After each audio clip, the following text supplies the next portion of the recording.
মাস বাকি আছে তখন থেকে দোকান থেকে তার বাকি দেওয়া বন্ধ করে দিচ্ছে, কেননা জানে এই লোকটা কিছুদিন পরে চাকরি থাকবে না, সে টাকা দিতে পারবে না। আমি যদি তাকে খারাপ দেই সে আমার টাকা দিবে না কিছুদিন পরে। তিনি রিক্সা নিয়ে বের হয়েছে। এই দৃশ্য যদি বাংলাদেশের ছাত্র সমাজ দেখে কোন মেধাবী শিক্ষার্থীরা অন্তত এই পাশে আসবে না।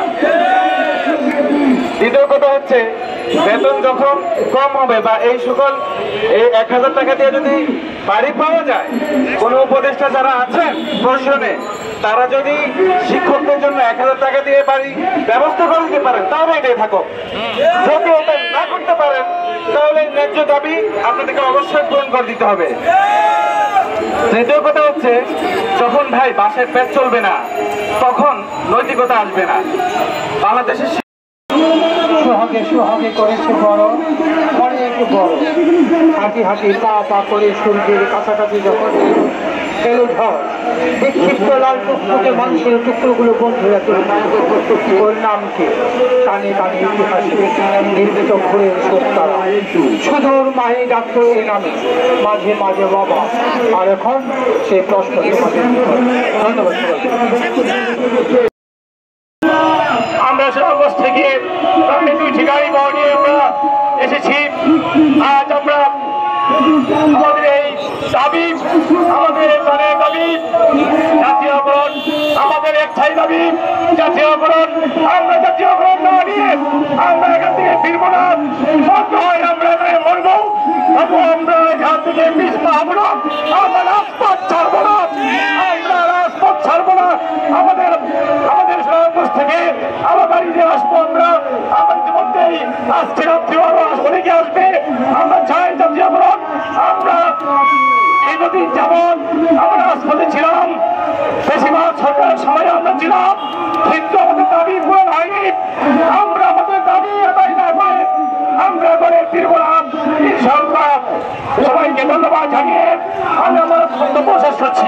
অতি দ্রুত যদি আমরা না পাই, আগামী পবিত্র ঈদুল ফিতরের নামাজ পড়ব সেই প্রধান উপদেষ্টা ডক্টর মোহাম্মদ ইউনূসের যে কার্যালয় রয়েছে যমুনাতে, যে এর আগে আমরা কোনোভাবে এই জাতীয় প্রেস ক্লাব ছাড়ব না।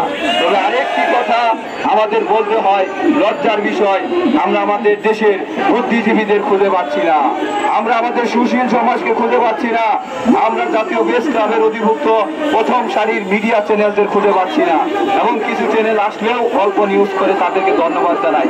কিন্তু আরেকটি বিষয় বলতে হয়, আমরা আজকে 12-13 দিন যাবৎ এই জাতীয় প্রেস ক্লাবে অবস্থান করছি। আমাদের প্রথম সারির মিডিয়াগুলো কোথায় হারিয়ে গেছে? কোথায় হারিয়ে গেছে আমাদের বুদ্ধিজীবী? কোথায় হারিয়ে গেছে আমাদের এই টকশো যারা বলে যে শিক্ষা ব্যবস্থা জাতীয়করণ করতে হবে? আমরা বিগত সরকারের সময় অনেক সংবাদ এবং অনেক রাজনীতিবিদকে দেখেছি যে তারা মূল বক্তব্য এসেছিলেন যে আমার দল যদি ক্ষমতায় যান তাহলে আমি সরকারি করব। এমন কি হলো যে 5 তারিখে দল পাল্টে গেল, পরবর্তীতে আপনার বক্তব্য পাল্টে গেল, ব্যবহার কিছুই বুঝলাম না। আমরা কি সারা জীবন উপহাসের পাত্র হয়ে থাকবো? আমরা কি সারা জীবন দয়ার পাত্র হয়ে থাকবো? যখন ভোট দরকার হয়, ভোট নিতে যখন প্রিজাইডিং অফিসার লাগে, সরকারি প্রিজাইডিং অফিসার লাগে, পুলিং অফিসার লাগে, তখন এমপিওভুক্ত শিক্ষকদের দরদ হয়। এটা কি আমরা বুঝি না? আপনারা কি আমাদের রাজনীতি শিখান? আমরা দেশের রাজনীতিবিদ তৈরি করি, আমরা দেশে ডাক্তার তৈরি করি, আমরা এদেশে বৈজ্ঞানিক তৈরি করি, আমরা এদেশে নাসা মতো একটা স্বনামধন্য কোম্পানিতেও আমরা আমাদের ছাত্রকে বানাই। আপনারা আমাদের কি শিখান? আমরা সবই বুঝি। শিক্ষকদের ধৈর্য রয়েছে, শিক্ষকরা ধৈর্যের বিনিময়ে আপনাদের কিন্তু ডাক্তার ইঞ্জিনিয়ার বানাইছে। ওই সময় কিন্তু আমরা মারি নেই। কেন মারি নেই? কারণ জানি আপনাদের শিক্ষিত করলে ওই সংসদে গিয়ে, ওই সচিবালয়ে গিয়ে, ওই প্রধান কার্যালয়ে গিয়ে আপনারা আমাদের দাবির প্রতি সম্মুখ জানাবেন। টকশোতে গেলে মাধ্যমিক শিক্ষা জাতীয়করণ করতে হবে, এমপিওভুক্ত শিক্ষা জাতীয়করণ করতে হবে, স্কুল জাতীয়করণ করতে হবে, কলেজ জাতীয়করণ করতে হবে, কারিগরি জাতীয়করণ করতে হবে, সর্বোপরি এমপিওভুক্ত শিক্ষা জাতীয়করণ করতে হবে। যখনই ক্ষমতায় যান কথার সুর পাল্টে যায়। এ পাল্টা এখন আর হবে না। এখন বৈষম্য বিরোধী বাংলাদেশ, কোন স্তরে বৈষম্য থাকা যাবে না। এখন ছাত্র জনতার বাংলাদেশ, এই ছাত্র জনতার বাংলাদেশে কোনোভাবে আমরা বৈষম্য মানব না। আরেকটি কথা না বললেই নয়, আমরা দীর্ঘদিন যাবৎ এই জাতীয় প্রেস ক্লাবে উপস্থিত হওয়ার পরেও আমরা কেন বুদ্ধিজীবীদের আমাদের সাথে দেখা করতে আসছেন না? এদেশে কি বুদ্ধিজীবী নাই? আপনারা বলেন নাই? অবশ্যই আছে। তাহলে আমরা মাত্র 1000 টাকা বাড়ি ভাড়া পাই।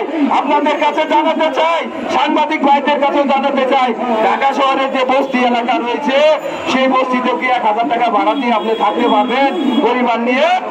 অবশ্যই না। আর সেখানে ঢাকা, রাজশাহী, খুলনা, বরিশাল, সিলেট সহ বিশ্বের বিভিন্ন মানে বাংলাদেশের বিভিন্ন প্রান্তে যেখানে একটি ফ্যামিলি নিয়ে ভাড়া থাকতে গেলেও 5 থেকে 15,000 টাকা লাগে।